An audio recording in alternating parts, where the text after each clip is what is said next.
the dog and the reflection. The forest path shimmered under the afternoon sun, and a lone dog trotted along, carrying a sizable piece of meat tightly in his jaws. He had found it near a butcher's shop, a fortunate prize he had snatched and escaped with before anyone could stop him. His eyes darted suspiciously left and right, ensuring no one was following him to claim his treasure. As he approached a wooden bridge spanning a calm river, his steps slowed. The gentle breeze rustled the leaves, and the faint gurgle of the water below was the only sound accompanying him. The dog felt victorious, his hunger making the meat seem even more delicious. But then, just as he reached the middle of the bridge, something caught his eye. In the water below, he saw another dog, equally strong, staring back at him. The other dog, to his amazement, also carried a large piece of meat. For a moment he froze, his heart pounding with excitement. Another dog? And his meat looks even bigger than mine. Greed began to coil inside him, twisting his thoughts. He leaned over the edge of the bridge, his reflection growing clearer as he moved closer. The dog in the water did the same. Their eyes locked, a silent challenge exchanged. The first dog's mind raced. If I act quickly, I can have both pieces of meat.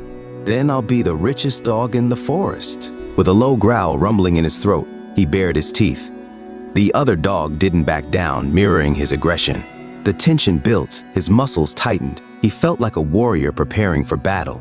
Unable to contain himself any longer, the dog lunged forward with a ferocious bark, his jaws snapping at the air.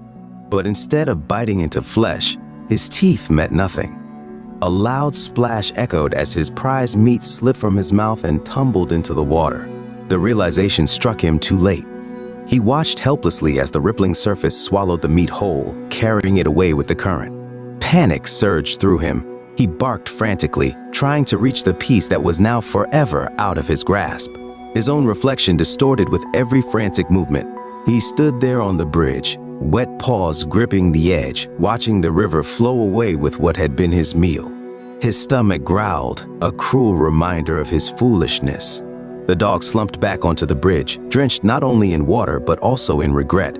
His heart sank under the weight of the lesson he had just learned. Greed blinds even the wisest. The forest seemed quieter now, as if mocking him in his solitude. Slowly he walked away, his tail drooping, but his mind sharp with the memory of the day he lost everything because he wanted too much. Moral: in the pursuit of more, we often lose what we already have.